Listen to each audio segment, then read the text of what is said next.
everyone, welcome back to the channel. Today I'm going to undertake my biggest, most ambitious project with my brand new motorhome, and it involves these three beautiful solar panels right here. That's right, I am adding solar to this vehicle. I'm also adding lithium-ion batteries, I'm adding an inverter, and I'm adding a DC to DC battery charger. If you don't know what that is, long story short, basically these things are like a car and a house all in one. You know, your car, you have 12 volts that you plug in your cigarette lighter, you have your GPS, you charge your cell phone, stuff like that. In your house, you have outlets. You plug in anything you want, your drills, your hair dryers, coffee makers, stuff like that, and you get 110. Now, the only way I get 110 in here right now as it sits is I have a big cord that has to get plugged into a 30 amp outlet, or I have to run the generator. So you might be, so what's the problem? Just run the generator.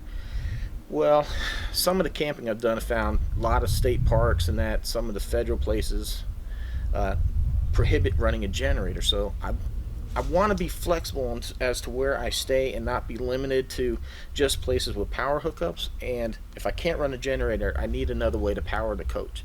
So I'll have the lithium-ion batteries that are going to power the inverter. So what that does is that the inverter creates the 110 volts off of the batteries. See, right now this coach only has one little 12 volt lead acid battery, and it needs to run my leveling system, the outside lights, the awning, all the interior lights, the water pump for the toilet and the sink and the shower, all that stuff. So it doesn't take long to kill a small little lead acid battery like that. So lithium is great that, as you know from your cell phone, you can draw them down to next to nothing. They'll recharge without any damage. They charge very quickly. They're very efficient batteries. They're more expensive, but in the long run they last longer and you get more out of them. So that's the game plan. So now, like if we're traveling and we want to pull into a rest area, I can just turn on the inverter, fire up the microwave, do whatever I need to do, and then be on my way. The solar panels will recharge the battery, which power the inverter, which gives us power. So kind of long story short of how that runs in. So let me show you some of the equipment we got here. So right here, my three Gopower panels are, I think they're 190 watts a piece. It gives me 570 total. Here are my brackets I'm going to use to mount the solar panel. They're by Renogy. I have a heavy duty 3M VHB tape on here. That's right, very strong double stick tape because I don't want to drill into my roof. I have three 138 amp hour batteries. It gives me about 400 amp hours of lithium ion power. I have the Gopower Ic2000. This gives me 2,000 watts of inverter power.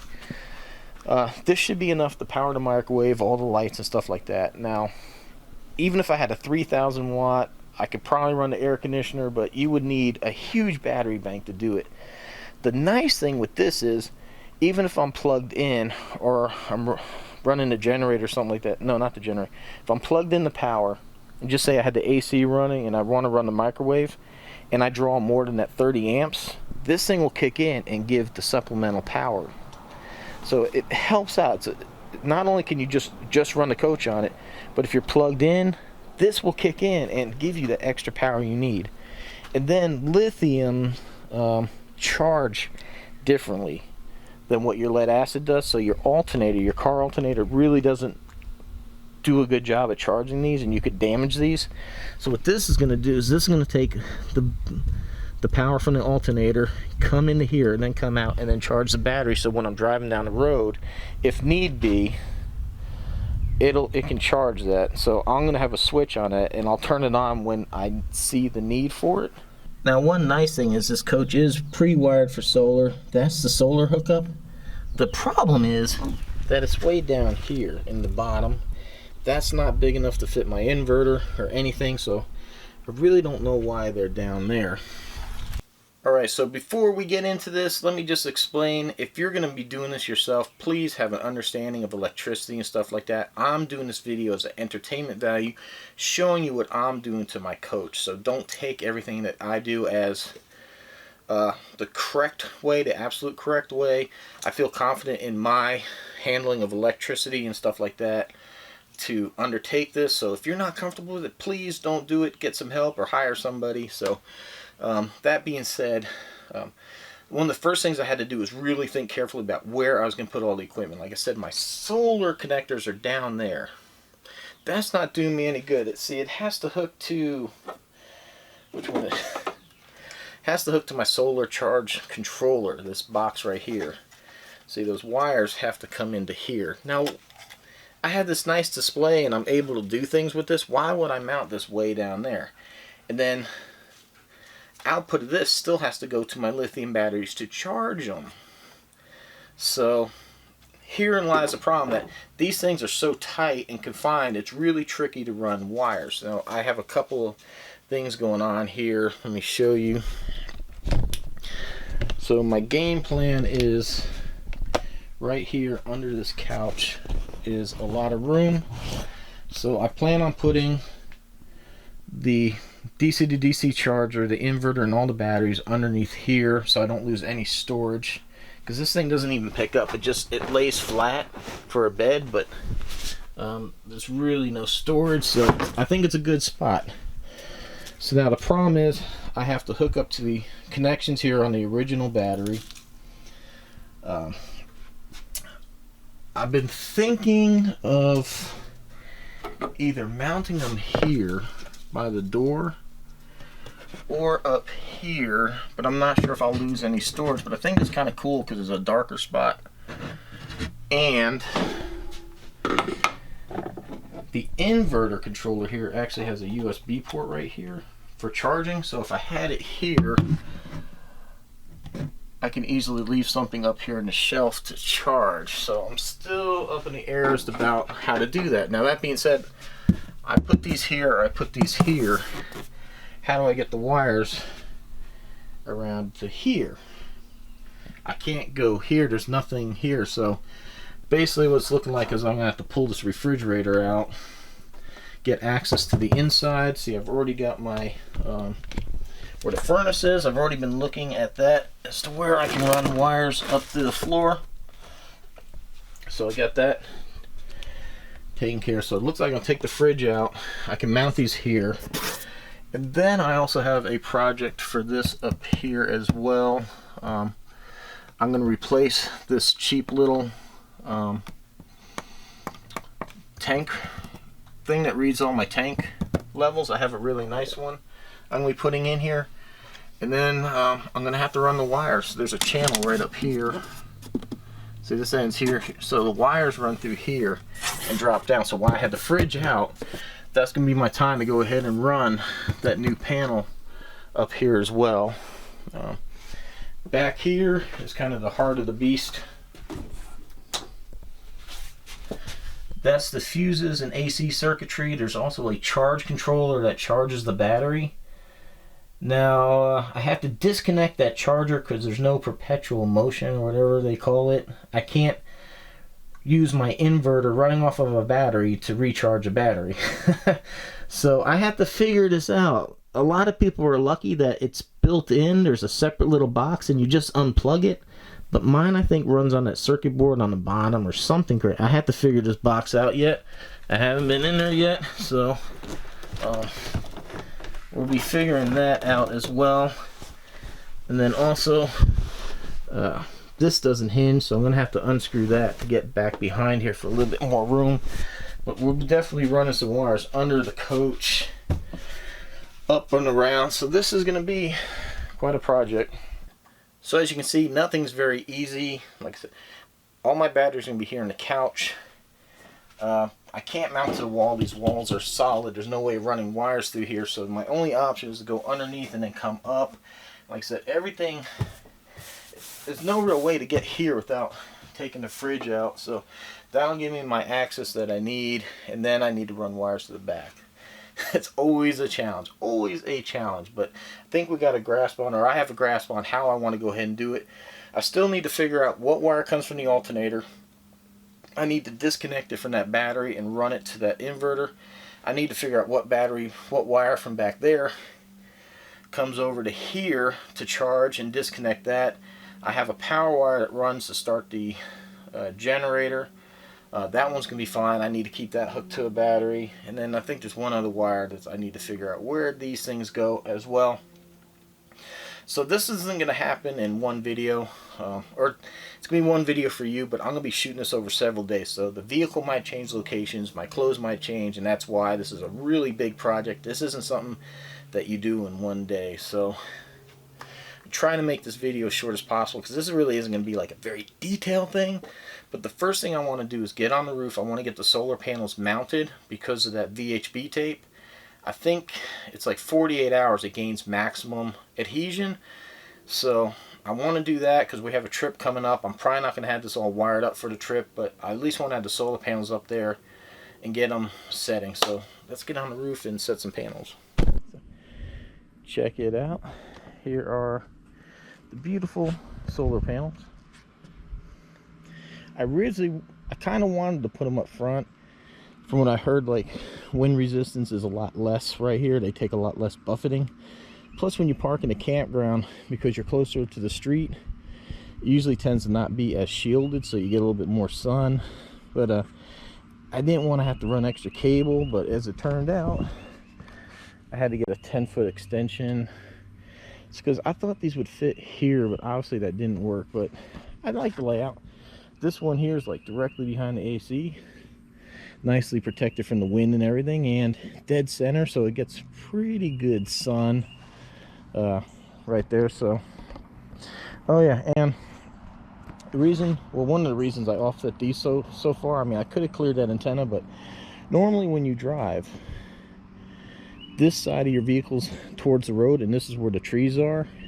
So this side tends to get more sun, so that's why I want to kind of shift them over a little bit. Plus, it gives you an area of the roof to walk on. Kind of found that out when I drove over the road. I initially put my XM antenna on my passenger side mirror of the truck, and every time I got near any kind of woods, I would lose my XM. So once I moved to the driver's side mirror, everything got clear.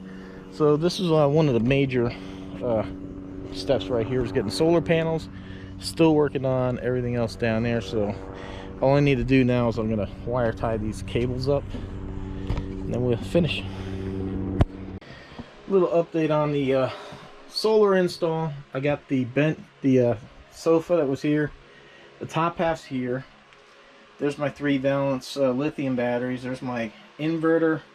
There's my DC to DC battery charger. I got all the wiring figured out pretty much. So now I just have to make some cables to tie all 3 batteries together, run it to the inverter, and then the inverter needs AC wires going back to the bedroom where the panel is, and the DC to DC battery charger right there. We just need to make a ground, and then I found this battery, which was actually double crimped to that. This is coming from my battery. That goes to my converter charger thing in the back, and then we got the generator and the hydraulic lift. So we got all this figured out. Now one of my future upgrades I'm hoping is a sea level tank monitoring system, and it can measure my propane levels also. What I need is a wire from the propane tank, which is down here, to come up here, which means I have to try to run the wires down this channel that come out up here in the cavity of where the refrigerator is, which is one reason I need the refrigerator out. So I'm going to fish that wire through, and then I'm going to go ahead and we're going to cut right here to put my 2 control panels for the solar and the inverter.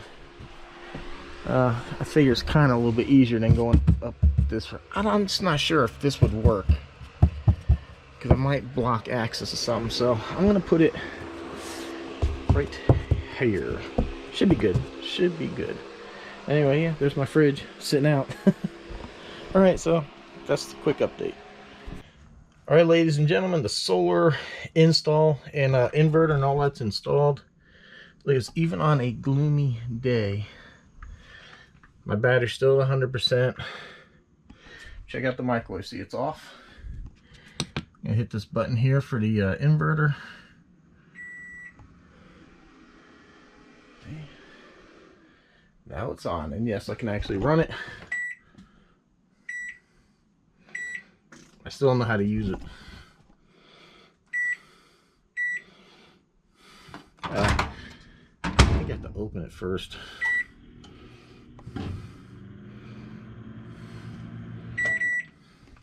So yeah, everything works. Here's the inverter. There's my DC to DC battery charger. Here's my 3 lithiums. Now what I did to be safe is I put some angle iron down here and screwed it down, and then I got these huge carriage bolts going through the floor, and I have it ratchet strapped down, so worst case scenario, these batteries should not go anywhere, and this is all gonna be hidden when I put the couch back. So there we have it. Everything is in here and done. Let me kind of hot in here. I'll go ahead and finish up here in a minute when I get done. Well, thanks for tuning in. I hope you got some enjoyment out of this. I'm really proud of this install of this system. It was a lot of hard work, but it's not impossible. So if you're looking to do it yourself, hopefully maybe you got a little bit of pointers. I know I didn't go too in depth with this. There's just a lot to know about solar. I would recommend, there's a channel, Solar with Will Prowse. He's excellent at solar. He tests out batteries. He tests out inverters. He tests a lot of equipment. He's got some good things on his website too about trying to figure out how much solar that you're going to need. And you know, I didn't go into it because even for me, I'm still a little bit lost as to how much I'm going to need. It's one of the reasons I went with Gopower. They're a really good company, and then 2, they had kits that kind of make it easy. Can't remember the name of the kit I have. I think it might have been Overlander. I don't remember what it was. 290 watt panels, a 2000 watt inverter, the solar charge controller, and the control panel for the inverter. It was all one neat little kit. And my game plan originally was to run 2 lithium batteries. I found that, you know, Will Prowse did a video on the balanced batteries, and I liked those. And I found a really good deal on 3 of them in one shot on eBay, so I jumped on those. And then I kind of started thinking, I started doing a little bit more research with how much battery I had, if the 2 panels would be able to charge that within a day. So I called Gopower, really good people to talk with. They said the 2 panels would be fine. 3 would be even better, and that my charge controller could handle 3. I could go up to 570, so I went ahead and ordered a 3rd panel. And you know, it benefits you because you're not always going to have these really bright sunny days too, so the extra panel is going to help bring in a little bit more power. So that's why I went with that. Like I said, I know this isn't very technical. I really don't know what to tell you about how much battery you need, how much inverter you need. I think pretty much standard. If you have something with like a microwave and TVs and stuff like that, 2000 is probably what you want to aim for. If you have something bigger like a 5th wheel and you're running a lot more, maybe multiple TVs, you might want to go with the 3000. You know, that's some of the things you're going to have to research. Like I said, everybody's going to be different on how much power that they're going to draw and what they're going to need and what their goals are. So I kind of want to do some boondocking, and I want to have that flexibility to not always have to run the generator. Plus, we've done a few camping trips, and it was really nice just to go ahead, turn on the inverter, run the microwave, heat up some soup or whatever, run the toaster, and just turn it off and get on your way. Because understand, like a generator, generally they want you to warm them up for about 5 minutes, get them going before you start putting a load on them. And that just, it's kind of impractical. You pull into a rest area really quick and do that. And if you have a trailer, you probably don't have a generator at all, because like this being a motorhome, I have a gas tank and my generator's hooked to that, so that might not even be practical to you. If you're looking to put this into like a trailer, this will really work great because you're not going to have a generator, or if you do, it's something that you're going to have to pull out of your tow vehicle, set off to the side, run a cord. You know, for me it's fairly easy. I just hit a button over here and start it. But you know, I want that flexibility, because if you boondock, I don't want to be running a generator all day. It's costing me money, it's burning gas, and it's wear and tear on the generator. So this gives me flexibility. I have a nice battery bank. If I leave the vehicle out somewhere, I can leave that fantastic fan running all day. I don't have to worry about it killing the battery. If we're over here, we're working on our computers, I'm doing YouTube videos, I got plenty of power here. I don't have to worry about running a generator too if we're not plugged in. Just gives you a lot of flexibility to go places and not have to worry about where rules about running generators apply for noise and stuff like that. Like I said, it's not going to be practical if you want to run the air conditioner. you would just need like a massive battery bank and a lot of solar to charge it up every day. So is what it is. You can get you some fans. A lot of people maybe run fans in the bedroom and that. So like I said, not very technical, but hopefully you enjoyed seeing the install and kind of maybe give you an idea on how to plan it. I guess it's kind of more the point, like showing how I got the setup underneath the couch and how like now the entire install, which I don't think I showed. Oh, actually I think I did, but here now you can see, here's the couch. Everything's hidden. My 2 panels are up there. It looks to me like factory installed. And you can't see anything here. The fuse panel's back together back there, and the refrigerator's back in. It's working. Actually, one of my last trips, I went ahead and put the refrigerator, I turned the inverter on, I left the refrigerator on electric, drove home with the refrigerator on electric, and I got home and I still had a full battery bank because we were on the interstate, full sun. The solar panels were providing enough power to keep the fridge going. So, probably rambled on too much. Thank you for watching, and hopefully you enjoyed the stuff. If you enjoyed camping, if you want to see more how-to on the RVs and stuff like that, please go ahead and hit that subscribe button. Like, shares, comments, appreciate it. It helps you to recommend my video, and we can grow the channel and do bigger, better things. Got a great vacation coming up here very shortly, so you might want to subscribe and check that out. It's a very nice location. So thanks for watching. Hopefully we'll see you in the next one.